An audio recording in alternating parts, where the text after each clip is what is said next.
We're really honored to have with us this evening the senior senator from Ohio, Sherrod Brown.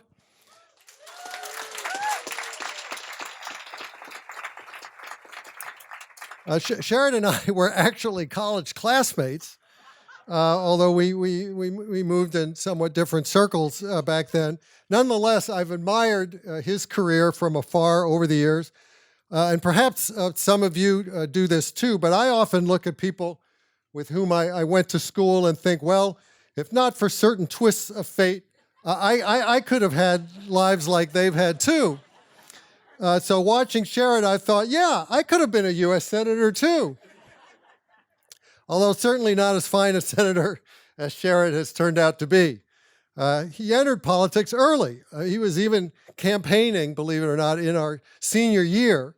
And just weeks after graduating from Yale in 1974, he won his first public office, a seat in the Ohio state legislature. 8 years later, he was elected Ohio Secretary of State, and a decade after that, he made it to the U.S. House of Representatives. He spent 14 years in the House before winning election to the U.S. Senate in 2006. Anyone wondering what the Democrats need to do to win the pivotal heartland states in this country would do well to consult Sherrod.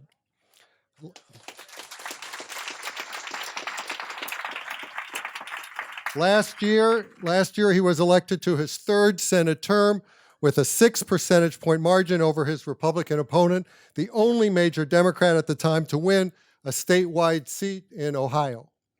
He's generally considered among the more liberal members of the Senate, but also has demonstrated an ability to connect with working class voters across Ohio. One of his favorite phrases is the dignity of work, by which he means the belief that hard work should pay off for everyone. The New York Times, in a profile of Sherrod last year, said he projects, quote, a grizzled authenticity that endears his brand of progressivism to even some conservative voters. And in fact, Sherrod frequently is mentioned as someone who could bridge the progressive and establishment camps in the Democratic Party.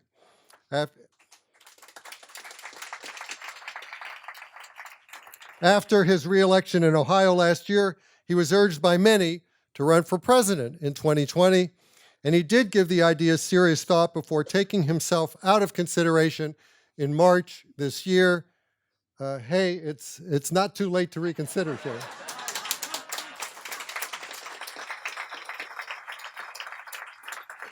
Now, Sherrod has written 2 previous books. I think he spoke for one of them here a decade or so ago. One of the books was Congress from the Inside, about the inner workings of the Hill, and Myths of Free Trade, on the failures of U.S. trade policy. His new work, Desk 88, offers a sort of history of 20th century American progressivism, told through profiles of 8 members of Congress who previously sat at the same desk that Sherrod now occupies on the Senate floor, Desk 88. The profiles are mixed with Sherrod's reflections on his own experiences and thoughts about issues dear to him. It's a really engaging and insightful book, and one that reminds us that there's still much more to do for progressives working for equality and opportunity. Ladies and gentlemen, please welcome the most accomplished politician from Yale's class of 1974, Sherrod Brown.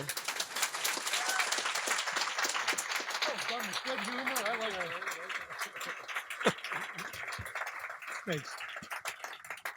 David, thank you. What a nice introduction. And okay, all right. Is that better? Okay. What was the word you just used? You used the term grizzled, and Connie, my wife, Connie Schultz, by the way. Many of you know Connie and love Connie. And Connie and I were taking the train from New York. We did last night. We did the Colbert. And this is really our first real book signing like this. So thank you I know these slots are rarely given and difficult to get at Politics and Prose. But Connie and I she was reading something where my voice was described as an idling diesel engine. which I was kind of taken by that. I thought some people really can write. One, and I'll talk about the book, but one thing when Brad mentioned our time in college together, I announced for the legislature in January my senior year, and we did one fundraiser in the Yale campus, and we roped off a corner of the dining hall, and we allowed anybody to sit there who had already paid for their meal through their meal ticket, and we charged $1, and we raised $54 with no overhead. And I'm still, Kim and Josh and people do our fundraising, we're still trying to figure that out. So, but again, thank you. And I'll talk for 15, 20, 25 minutes, and I want to take your questions. And as I said, this will be my first book signing like this for this book, and I'm just absolutely thrilled that so many of you are here. And I'd like to introduce Gail Ross, who's my agent. And Gail, as this book she told me that senators actually could write and convinced me, and thank you. And my brother Bob is here, who lives in Cleveland, but Bob is somewhere in the back. So Bob, thanks for coming too. And the idea my first month in the Senate was January 2007, and much of what's that? Charlie's here. Charlie? I'm sorry, I didn't know Charlie lives here. And Charlie's also my brother. I'm sorry. You wonder our parents, Charlie Brown, Bob Brown, and Sherrod Brown. I mean, I don't understand that. Anyway, but and I think, is Ann here? Did I hear Ann's voice? And Charlie became, now, congratulations to Nationals fans, first of all. And I know you'd probably shown up in larger numbers if Sean Doolittle had been speaking tonight, if you get my drift there. But Charlie moved to Washington and gave up his loyalty to the Cleveland Indians and as a Nationals fan. But back a few years ago, I met Ken Burns. And Ken Burns had done one of his incredible films on baseball. And I saw Ken Burns in a cafeteria thing in the Longworth cafeteria, and he doing a thing about his exhibit about his show. And he had a baseball hat on. It was a Boston hat. And I said, I thought you grew up in Detroit. He said, I did. I said, aren't you a Tigers fan? He said, I was. And then I moved to Boston. I said, so you moved to a Republican neighborhood, you become a Republican? So anyway, okay, let's go back to the book. Okay, enough. 2007, first month in office. One of the things, much of the beginning of your time in the Senate and the House is by seniority. So you choose your office by seniority, you choose your desk on the Senate floor by seniority. I never really knew anything about this except that a senator had told me that senators will carve their names in the bottom of their desk drawers. So I realized there's no really bad seats on the Senate floor. You're not sitting behind a post at old RFK Stadium. You've got good seats. So I started looking in the desk drawers. And the fourth drawer I looked at, I saw McGovern, South Dakota, Gore Sr., Tennessee, Hugo Black, Alabama, and then it just said Kennedy. And so Ted was about 4 seats away. I said, Ted, come here a second, would you? And he comes over and I said, which brother's desk is this? He looked at it, he said, well, it's got to be Bobby's. I have Jack's desk. So that was my introduction to Desk 88. All the desks are numbered. No senator knows what the number on her desk or his desk is. It's a little carving in the bottom. You didn't know that, did you? Did you know where it is? So a number of you have worked in the Senate here and know this stuff. So I chose this desk, and I just began to think about I chose this desk and started thinking about 150 books later. I read about 155 or 60 books, mostly in total to research this about senators, about the time. Even a book by Tolstoy that gave me some ideas about how to write this, about some things in this book. I interviewed about 100 people, some former senators, some staff, some people that just would have interest in this. And 10 years later, the book came, and it was a long, long project. It would have been done after about 3 years. I thought I had finished the first draft, and I showed it to Connie, who is a terrific writer, as you know, and I showed it to my brother, Bob, and they both said, there's just not nearly enough here. You don't have yourself in this book. Anybody could have written about these 8 senators. So I went back to the drawing board and worked on this on and off for a period of years and came up with Desk 88. And I wrote it for the same reason as I wear this lapel pin. This lapel pin I've worn since I was at a Workers' Memorial Day rally in Lorain, a city, Toni Morrison's hometown, I might add, west of Cleveland on Lake Erie. And this is a pin printed up by the steelworkers. It's a depiction of a canary in a bird cage. And if you know labor history, you know if the canary died, workers got out of the mines. They had no union strong enough or government that cared enough in 1900 to protect them. And so this pin represents what the purpose of my writing this book is, and that is that I believe the power of government can make people's lives better, pure and simple. And that's what progressives are, and that's what we do. So, as growing up as the son of a doctor and a teacher, and a southern woman teacher from the south, a woman, I didn't say that right. Growing up the son of a doctor, and our mother was a teacher that grew up in Georgia, in a small town in Georgia. People sometimes say, how did you get this politics? How did you become a labor Democrat? Why do you think this way? And I want to read two passages, one about my mother and one about my first year in the legislature when I spent a lot of time in union halls. And I'll read these. I'll read several paragraphs from each. Like Hugo Black, my mother was a child of the segregated South. Born almost 100 years ago in a small town of maybe 400 people, she at a young age found segregation in its white privilege first confusing, then confounding, then repugnant. No issue informed my mother as much as race.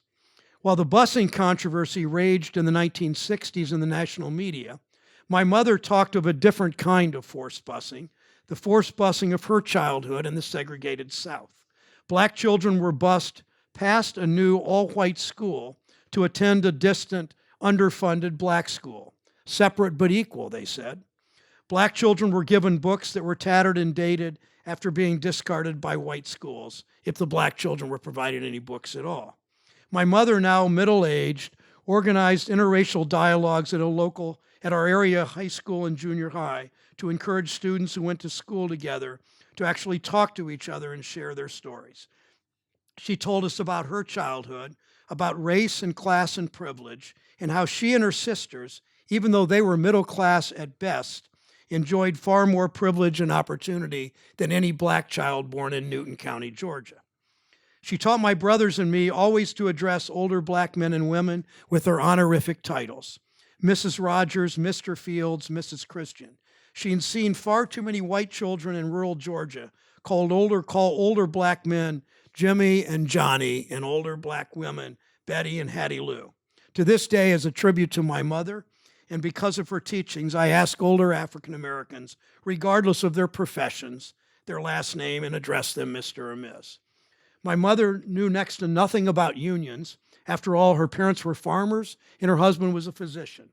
But she intuitively understood that people banding together could enhance their collective power, raise their standard of living, and demand justice. And she saw trade unionists, people like the United Auto Workers Walter Reuther, in the Brotherhood of Sleeping Car Porters, A. Philip Randolph, standing alongside and marching with civil rights heroes. And that's the cause she cared most about.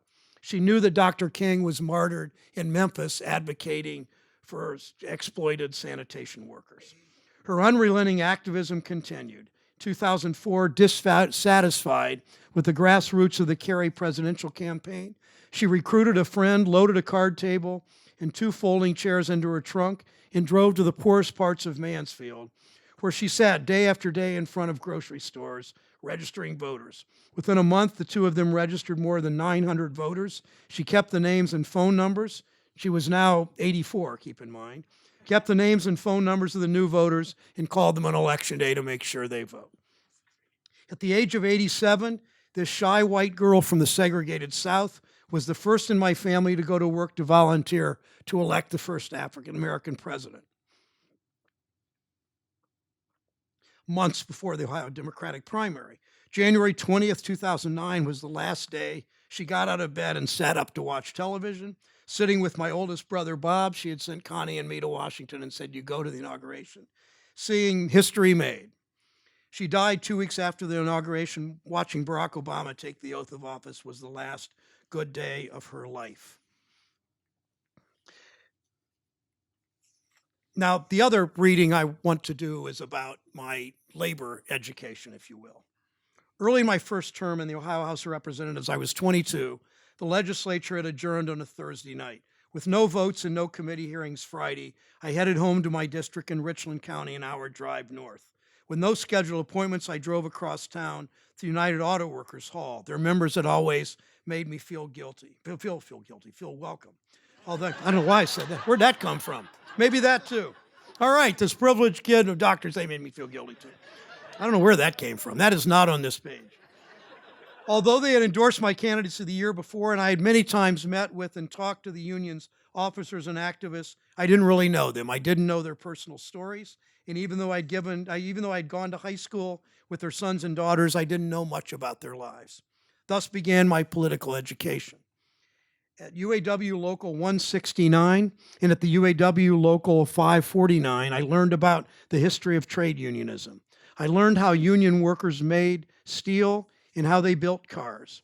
I learned that strikes are always an act of back against the wall desperation because workers never make up for the wages lost, no matter how good the contract and how briefly they are on the picket line. And I learned that to a trade unionist, strike breakers, scabs, are the lowest form of human life. Few of these workers, white and black, expected to have the opportunity that this doctor's kid had. But they understood intuitively, I would say, that their high school daughter, their son at John Sherman Junior High, could have more than they did. Their challenge to grasp the American dream and launch their children upward was more difficult than it was for my parents. Many things could go wrong for them: a layoff, a strike, a workplace injury, and illness in the family, each with more devastating consequences than life deals a more affluent white family. And of course, African American workers had greater challenges because of decades of discrimination. I learned about luck, where you were born, how much education and income your parents had, what neighborhood you lived in, and what school you attended. I understood how much good luck I had and how little some of these workers had. And they told me what they read, books and articles and newspapers, stories about strikes and heroes of the labor movement. Over the years, I came to realize that the best books about workers and their unending struggle for dignity and a decent standard of living were novels. Wallace Stegner's Joe Hill, Emile Zola's Hermanau, Pietro de Donato's Christ in Concrete, and John Steinbeck's Grapes of Wrath. Now, this book is about 8 United States senators, understanding all white, all male. Everybody that ever held my desk, to my knowledge, was a man. That's what the Senate looked like in those days, as you know. And I expect if someone stands in front of you or someone in this bookstore 100 years from now, after 8 other senators, there will be more women, there will be people of color, as I've written about in this book. That tells me a lot about sort of where we need to go in this country.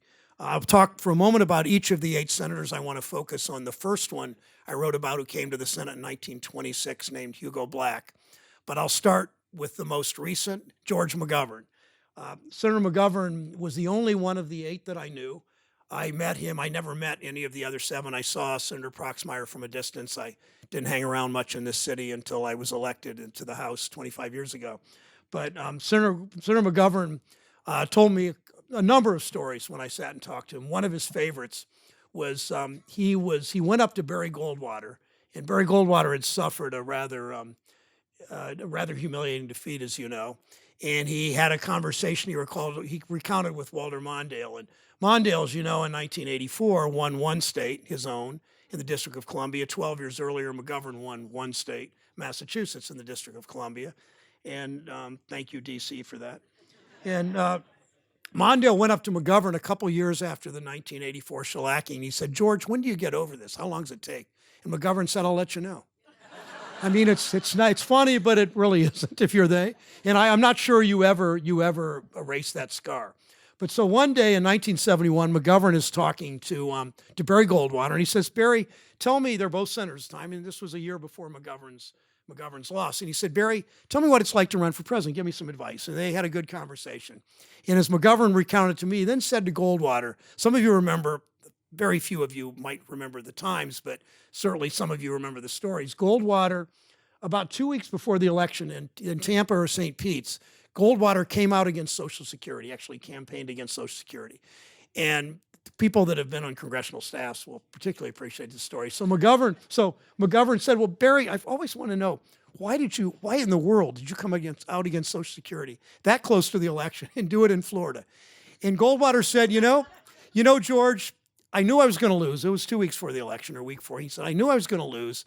I knew everything was going wrong. My staff, all about half my age, were telling me what to do every single day. Adam, here, my friend in the back, and always telling me what to do. And they said, you got to do another event. He said, I'm done for the day. No, you got to go to this event. I'm not going to go. And they said, you've got to go, Senator. So he goes to this event, and he said, and I came out against Social Security to get even with my staff. So whether that's true or not, who knows? McGovern was what he did, but nobody who benefited from this knows he did it. One of the great marks of one of the marks of a really good public official. He did the McGovern-Dole program. The McGovern-Dole provides hot meals, one hot meal a day, to millions of children in the developing world. And I've been to Haiti. Connie and I were in Haiti and went to one of those sites. And that was what George McGovern did. And he later, actually, before he'd done that, but he had done other things in addressing world hunger. He met Pope John the 23rd. And John the 23rd said to McGovern, he said, when you meet your maker, George, you can say you fed the poor. And what more do you need in life than something being blessed by John the 23rd? As a Lutheran, I say this. Bobby Kennedy, probably the reason I took the desk, but perhaps, but Bobby Kennedy, Bobby Kennedy wasn't always Bobby Kennedy. Bobby Kennedy worked for McCarthy. Those days. I don't paper over any of that. Bobby Kennedy surely grew in his compassion and his understanding the world after his brother's assassination. He grew another time, and the story I tell came from dinner Connie and I had with Marion Wright and Peter Edelman. And Marion Wright, a young Yale Law School graduate, ran the Head Start program in Mississippi in the mid-1960s. Marion Wright didn't like the Kennedy family because John Kennedy's nominees for federal judge, all had to be okayed by James Eastland, the segregationist center of Mississippi. So all of his appointments, the good judges in civil rights in the South were Eisenhower appointees, not Kennedy appointees. So she didn't have much use for him, and she was asked by somebody, Senator Kennedy and his aide Peter Edelman, were coming to the Delta, and Marion Wright welcomed him. She wasn't thrilled about it. She didn't really like them very much, she thought. She ended up marrying one of them, but she didn't like them very much. And she said Kennedy sent all the cameras away, then went inside the shack into this really poor, this rundown shack in the Delta. And she said he picked up this baby. She said, this baby was so dirty, I didn't want to touch him. And she said his compassion and his empathy just was something she had never seen. And that was the Bobby Kennedy that we think of in 1968 and maybe before. William Proxmire, who was the most eccentric of the eight, and that includes Glen Taylor, who was pretty eccentric. But Proxmire ran for governor in 52, lost. Next morning, he got up, he went to plant gates, handed out a card saying, I know I lost, but I'll be back. Ran again in 54, got up the next morning, went to plant gates, handed out a card saying, I'll be back. Went again in 56 when he expected to win, printed up 2 sets of cards, but again, handed out the card saying, I'm thank you for voting for me. I didn't win, I'll be back. In 1957, he planned to run for the Senate against McCarthy, and McCarthy, as you know, spiraled down and there's some pretty descriptive language that some reporters used to sort of measure McCarthy in those days. But Proxmire won that special election. Then Proxmire had the good luck to run in the best cycle perhaps for a Democrat in American history, 58, 64, 70, 76, 82, all Democratic years. Proxmire got to the point where the only money he spent in a campaign, he was so popular, was to pay for postage to send checks back to people that sent him checks. And he was able to do that partly because he ran in good years, partly was becoming a Democratic state, partly because he was a good senator and he was chairman of the banking committee, and that's something I aspire to, like next year. But he also was a nonstop campaigner.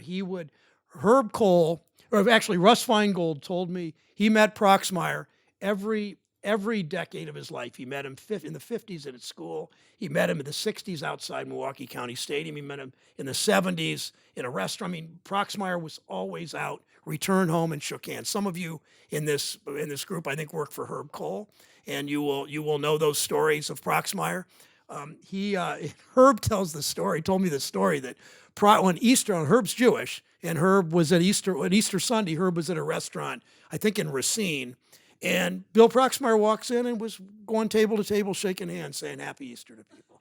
I mean, he never stopped, and that's why he had that kind of life and that kind of success in elective office. Al Gore was a progressive I'm not sure that a number of these senators would have called themselves liberals or progressives at the time, but I don't really care about that because I think they all contributed to a progressive history of our country. Al Gore was one of 3 Southern senators that refused to sign the Communist Manifesto, even though presented with it and confronted by Strom Thurmond on the floor of the Senate with all the Southern press alerted about it.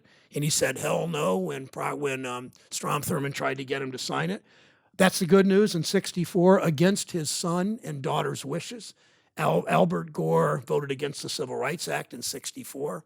But by 1970, Albert Gore probably was willing to lose because he took on Hainsworth and Carswell. He voted against both of them in an increasingly Republican state of Tennessee.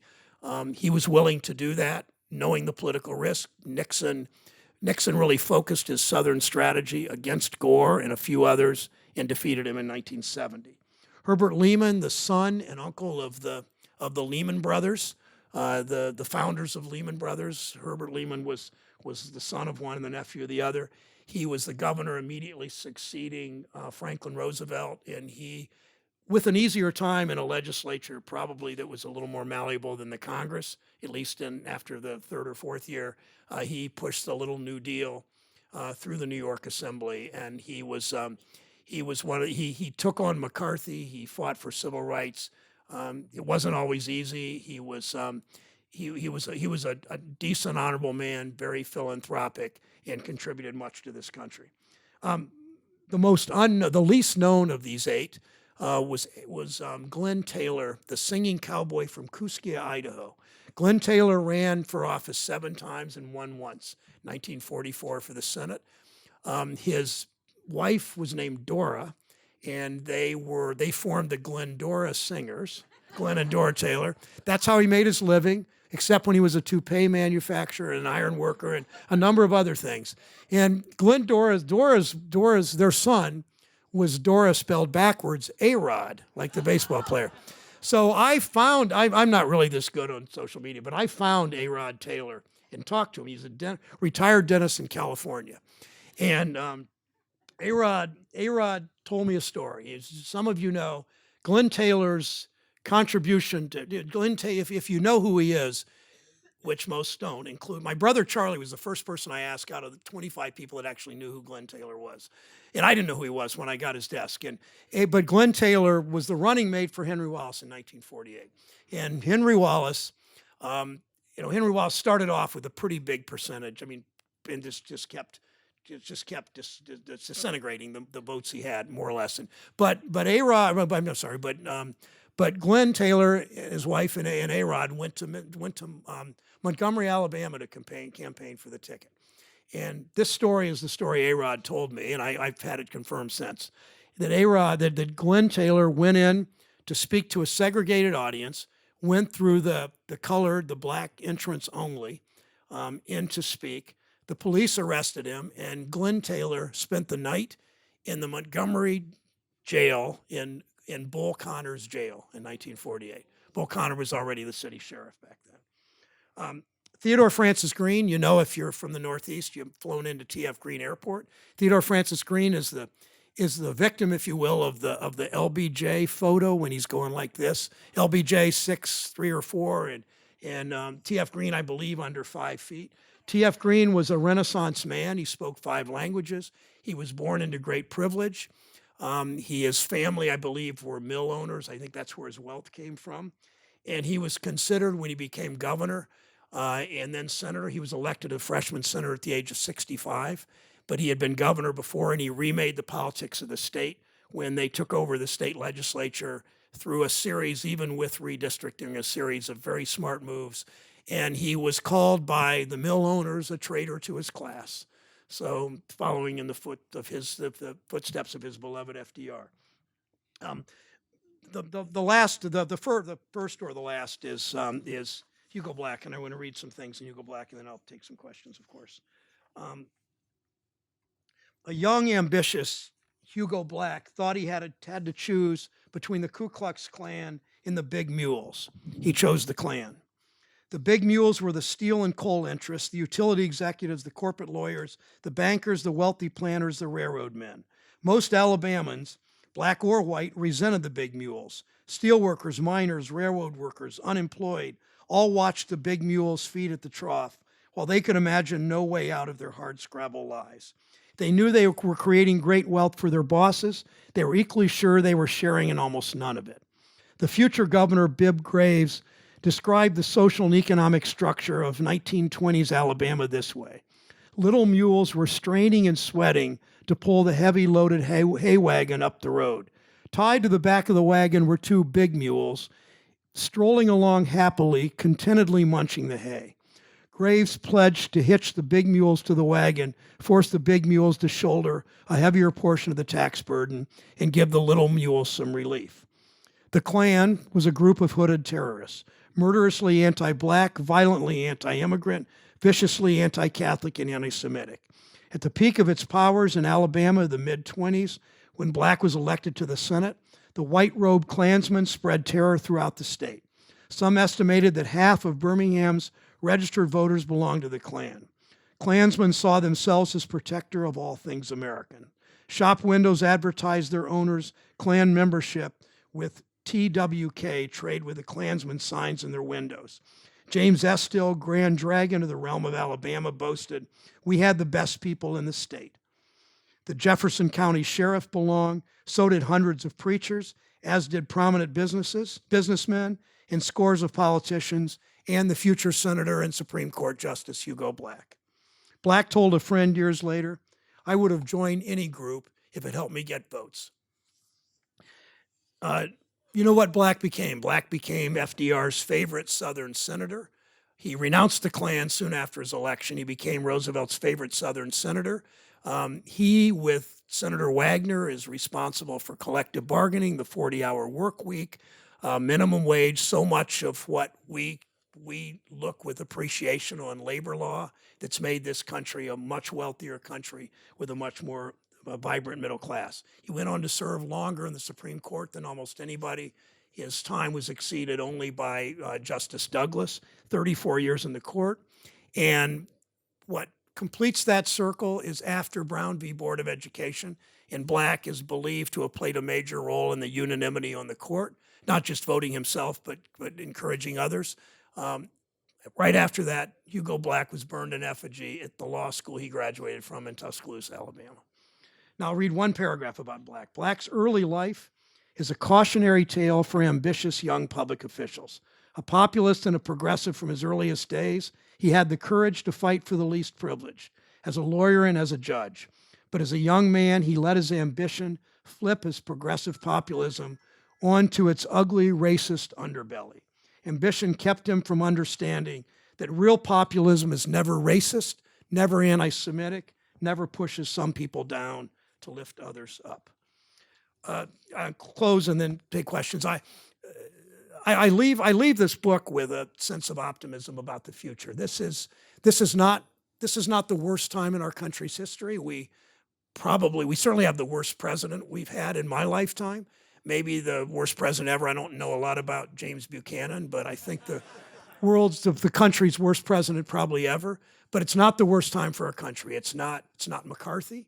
It's not Vietnam. I mean, it's not the divisions in the 60s. It's not McCarthy. It's not World War II. It's not the Depression. It's not the Civil War. And as I said, I wrote this book as I wear this canary pin because I believe in the power of government to make people's lives better. I don't predict this yet, but I'm starting to think that there is a real opportunity in 2020 to launch a new progressive era. What we accomplished as a nation in the teens, in spite of a racist president, Woodrow Wilson, but accomplishments, all kinds of workers' compensation and direct election of senators in the Federal Reserve in the 30s was an incredible time for our country, as you know, Social Security and all that came about with labor law reform and so much else in the 60s. The Wilderness Act, the Higher Education Act, Medicare, Medicaid, voting rights, civil rights, the Equal Opportunity Act, which led to Head Start, Pell Grants, all those kinds of things that came out of the 1960s, tells me that we're due, and this time we will know what to do with it. So that's not a prediction, but it's something that, as Dr. King said, that progress doesn't roll in on the wheels of inevitability.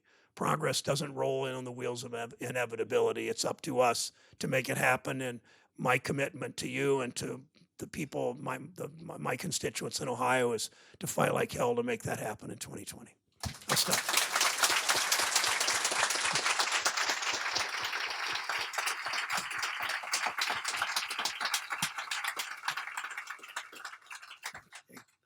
So, Sherrod, we have two mics here, Okay. and people Go are for it. lining up Yeah. with them.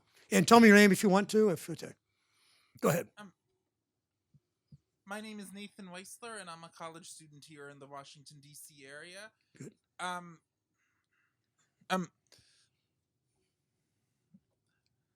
very interested in reading your book. I'm very interested in reading your book. And as I was browsing through it, I read what you wrote about RFK's Ripple of Hope speech in Johannesburg, South Africa, and about how it was hard for him, and about how it was difficult for him to get a visa, and also about the profound inspiration that many received from his visit. I was wondering if you would be able to talk a little bit about that. What would you say? Would you say there were any particularly interesting things that you learned in the course of your research about RFK's visit to South Africa in June of 1966? Thank you. I thank you for that question, Nathan. And I knew about his speech, the Ripples of Hope speech. We have almost any Democrat in politics has quoted that speech over the years. Some of us ad nauseum. But I didn't know some of the background. I didn't know the part about the visa. I didn't know how he started off that speech, comparing South Africa to the U.S. How he went in front of pretty hostile audiences. I don't think that was the first time Kennedy did that, but in his '68 campaign, he would often go in front of hostile audiences and challenge them. And he did that, if not the first time, certainly one of the first times in South Africa. And I think he saw that was his mission, that he could come in and he had the standing to be able to do that. He spoke the day after the picture. I have one page of pictures for each of the 8. The picture I chose, 2 pictures of Kennedy. One of them is when he spoke at the Cleveland City Club. He spoke the day after the King assassination. He canceled everything else that he had on his schedule and spoke there that day and talked about gun violence. And the rule at the City Club, which is I think it's 106 years old now. It's one of the most prestigious places to speak in the country. Is that you have to take questions after you speak. all the presidents have been there. Everybody has to take questions. Kennedy, only time ever, began to cry after his speech, at the end of his speech, and walked off the stage and didn't take questions. So, but the speech he gave there, the speech he gave in Indianapolis the night before, with John Lewis in the crowd, the speech he gave in South Africa were among America's finest, I think. Nathan, thank you.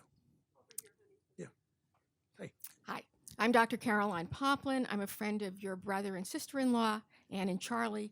I worked for the mine workers in the early 70s when I was in law school. Then they So were. you have a medical degree and a law degree? I do indeed. Whoa. Well, that tells you what working in the Reagan Environmental Protection Agency does to people. That's really the dignity of work, too. Well, that's something. Anyway, I I think this is the worst time I've ever seen, and I'm older than you. I was born in the Truman administration. I've never seen anything like this. When I was growing up, the unions were the backbone of the Democratic Party, and we have lost them. They are now pretty much the backbone of the Trump people. Why did we lose them, and how can we get them back? Well, I don't agree with that assumption entirely. First of all, the problem is there aren't enough union members. The Right. problem is the decline of unionism, and that's a problem for the Democrats, and it's a problem for standard of living for far too many workers. I mean, I like all of our candidates running for president. Not quite all of them. I like almost all of them. I'm not going to mention names either way, positive or negative tonight, so don't even try. But I wish they would talk more to workers and about work, about the dignity of work. And when you think about dignity of work, it's not just white guys that are firefighters. Right. It's hotel workers. It's people that prepare food. It's people that work in this bookstore.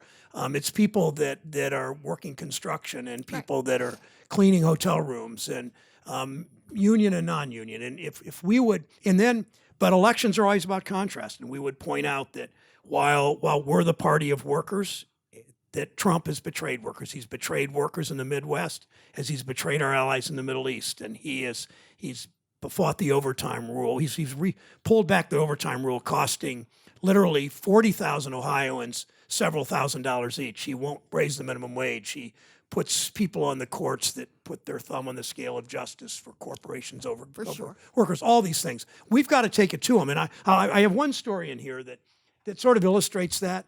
I'm never going to compromise on civil rights. I'm never going to compromise on women's rights, or I'm never going to give in to the NRA. But I don't do really, really well in rural areas and small towns, but I get enough votes, and I get enough votes because I talk to them at their work sites, not literally, but but figuratively, sometimes literally. That we've got to talk to them about their work, about their kids' education, about their health care, about how Trump's trying to take away their consumer protections, pre-existing condition. And one real quick story in here: I was at a Ford plant during the Gore-Bush race in 2000. I was in the cafeteria just sitting having coffee with 7 or 8 UAW members, and all of them were voting for Gore except one. And I said, "Why are you voting for Bush?" And he said, "Because Gore wants to take my guns." And the guy next to me pointed to me and he said, "Sherrod's got the same position on guns Gore does." And he said, "Yeah, but Sherrod fights for me at work." And that's what we need to do. And it means talking about the dignity of work and honoring work and respecting work. And we don't. The union vote was about 50-50 last time. Better in some states than others. So we've lost too many of them, but we can get them back, particularly when you point out Trump's betrayal. Thank you. Yeah, sure. Senator Brown, thank you for writing the book. A few things. One, the influence of Colonel forward. Oh, okay. That's better. Okay. Thank you for writing the book. The influence that Colonel Glenn and Senator Metzbaum had on your career. And the third thing is that I'm a retired union employee from the railroad. I want more Amtrak. I'd love to be able to take a train from Cleveland to see your Cincinnati Reds, but no such thing exists.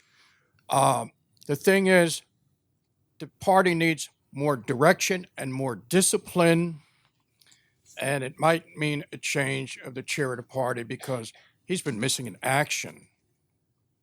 And finally, he's never going to be president. He's not going to be president yet. But Tim Ryan has to get back in the fight so it become more visible, because the next vice president of the United States on the Democratic ticket is someone I'm speaking to now, or Representative Ryan. Okay. Well, thank you for that. First of all, it's the decision of the presidential candidate. Second, my seat, if I were to be elected to any other office, higher office, my seat would go to a Republican governor to appoint. And that's pretty troubling for me, and it makes me a lot less interested.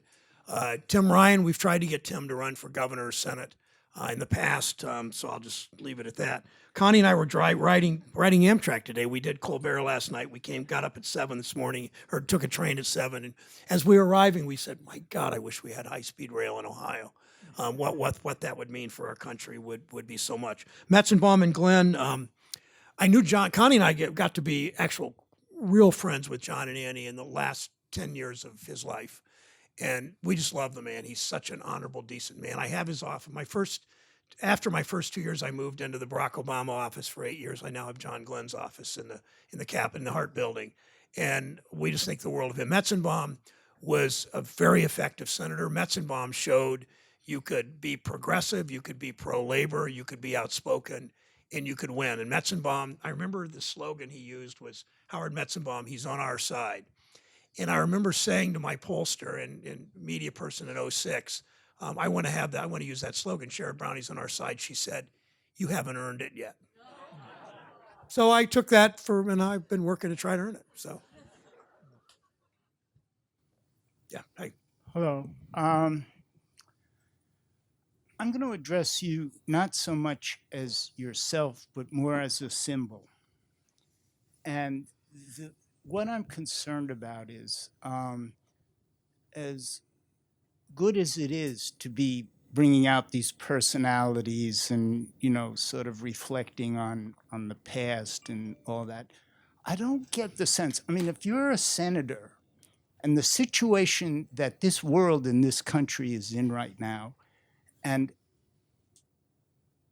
I don't see you presenting an actual series of problems and possible solutions, where we're going to go. And again, I address more that you're a senator than you personally. So my question is the government itself, the senators, everybody, aware of how serious and how difficult the situation is now for our country and for the world? I don't get that. Well, okay, fair enough. I think many of us are.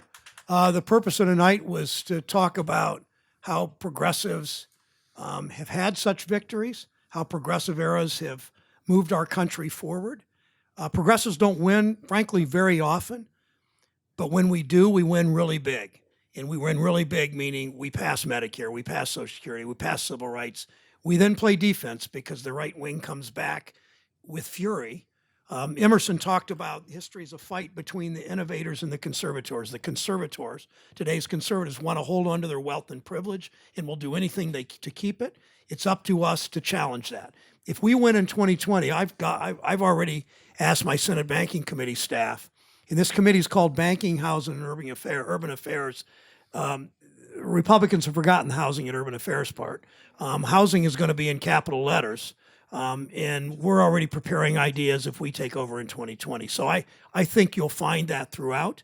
Our goal is to prepare for that and at the same time make sure that it happens. So I take the admonition and the challenge. I take it genuinely. We have a lot of work to do. Not everybody looks at the world the way I do. I understand that, but there are a lot of us. We're going to address climate change. We're going to make. When I was in New Hampshire in Laconia, I met a woman roughly my age who's worked in childcare for 40 years, and she said, childcare needs to be seen as a public good. Imagine if this country, if we coming out of the box in 2020, in terms of family leave, in terms of sick days, in terms of vacation, in terms of parental leave, all these there's so many things we can do, and we stored them up, and we're ready, and I think you'll see that in 2020. Thank you.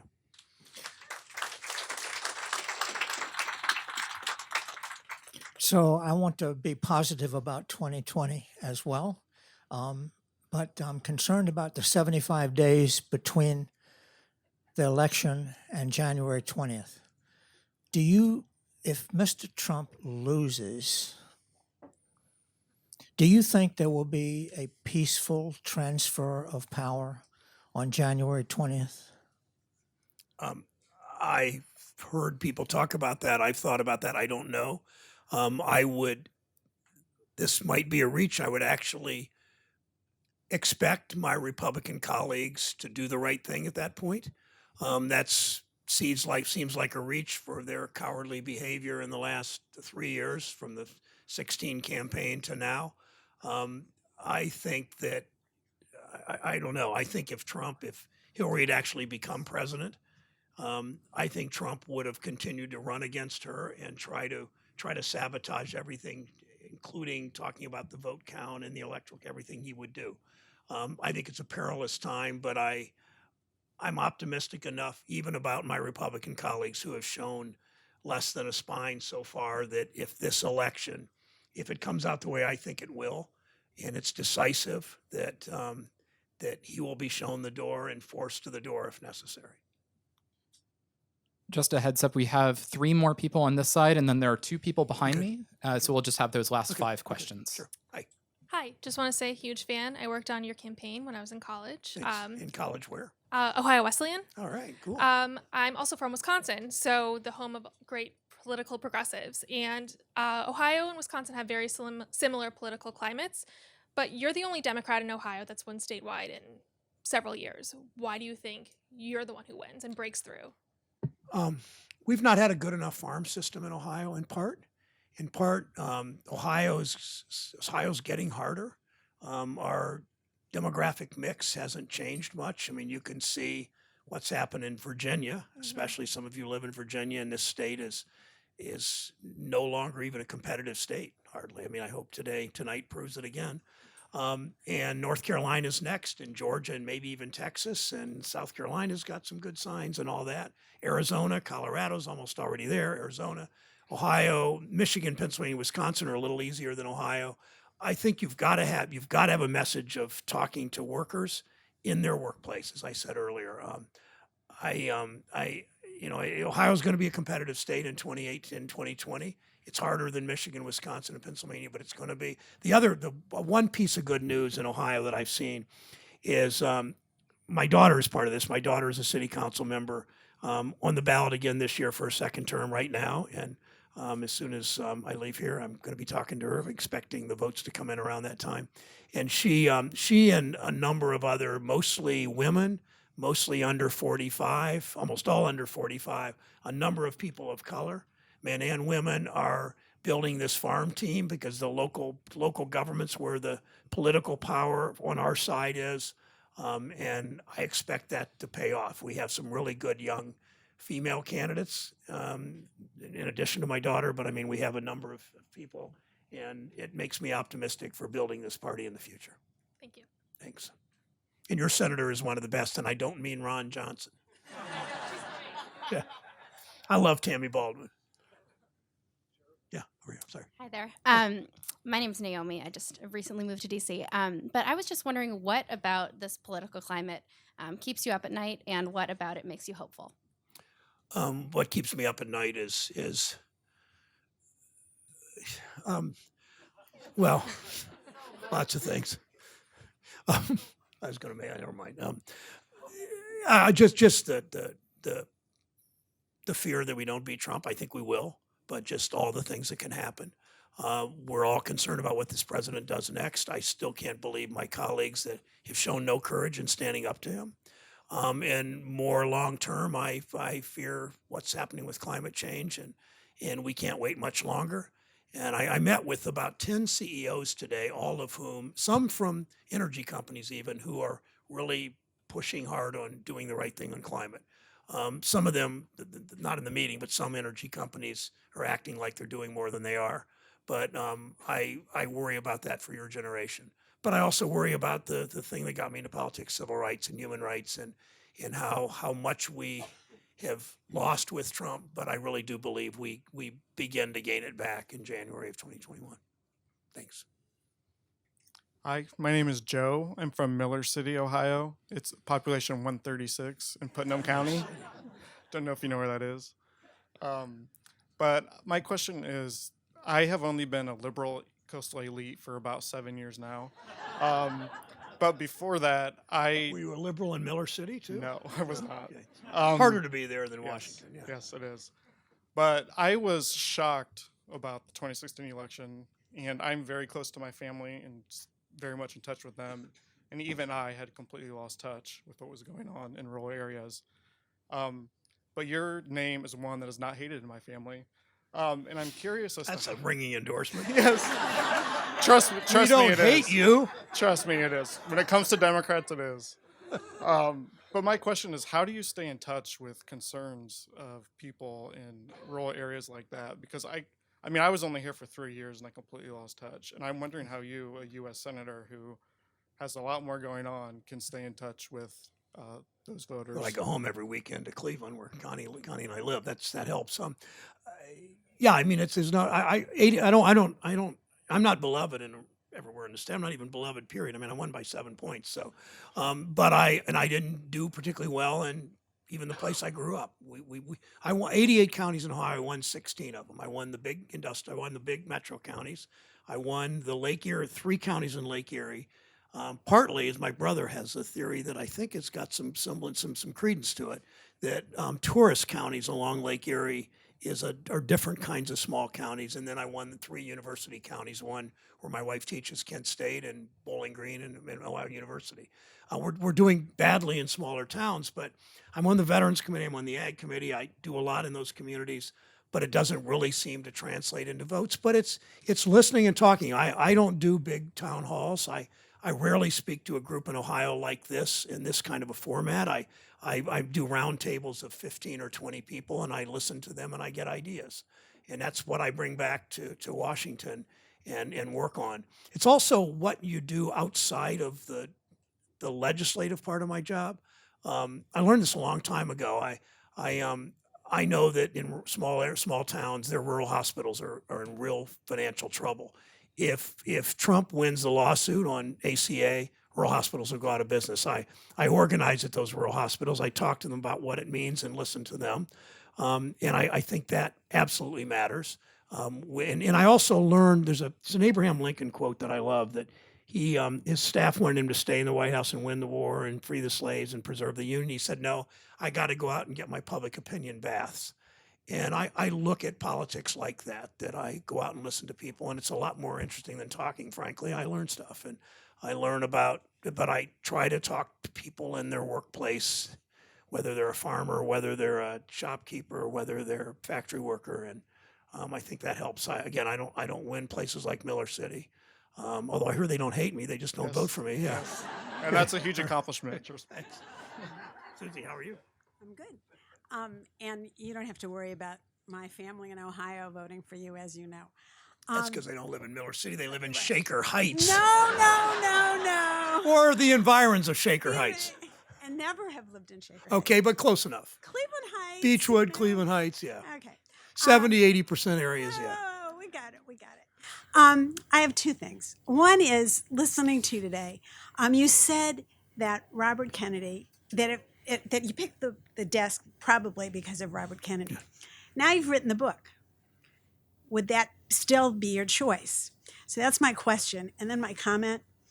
The night you were sworn in as a senator, I said how proud I was of you for taking Howard Metzenbaum's seat, because I worked for Howard Metzenbaum.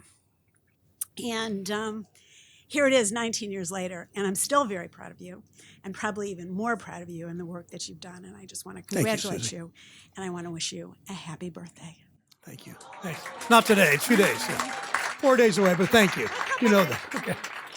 So the question, who would you pick now? Well, I don't know. I don't know what the configuration other desks configuration is in other desks. I don't think. Yeah, I don't know. These are not the most progressive 8 senators. There are, I mean of this desk. So, since you've just done all this research. Oh, who would I pick is sort of the one I'd most like to be like. I guess I start with there are no giants in the Senate. I used to think there was when I was 15 or 20.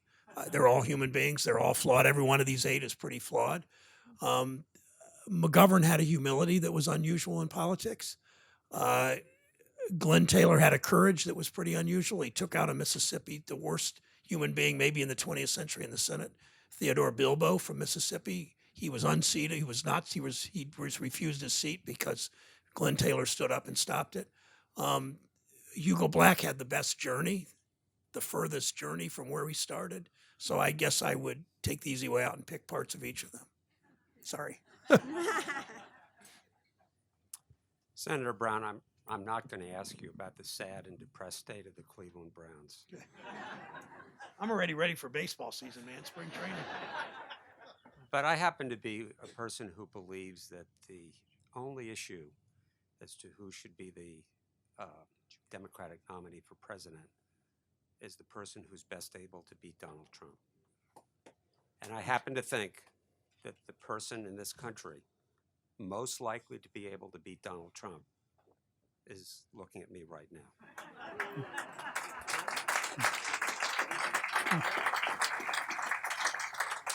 And I would ask you, and maybe implore you, and I think there's a lot of people in this room who would agree with me, we cannot afford to lose this election, even if it means giving up a Senate seat in Ohio. The country needs to beat Donald Trump. The world needs to beat Donald Trump. Please, please think about running for president if it's not too late. Thanks. Thank you for saying that. Connie and I went to the 4 early states, spent 2 months thinking seriously about it. In the end, you've got to really, really, really want to be president. And I didn't have that dream. I mean, anybody that's known me, a number of people in this room I've known for 25 years, and I've never had that great desire to do it. I really appreciate it. I don't think you can. I mean, one of the reasons I went back to the Miller City question, one of the reasons I've won in the past, I think, is I have a joy in this. I think I've always loved Hubert Humphrey because of the term happy warrior. And I mean, I understood why in 68 people were unhappy with Johnson and all that. And I'd love if Humphrey had my desk because I would love to have written about him.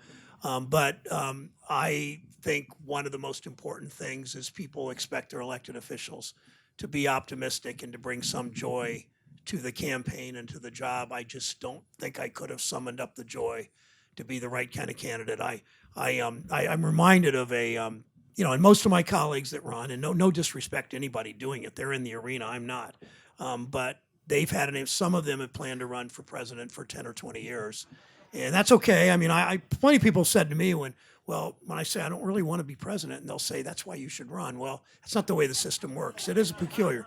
But there was a Vermont senator 40 or 50 years ago that said the only cure for the presidential virus in the U.S. Senate is embalming fluid.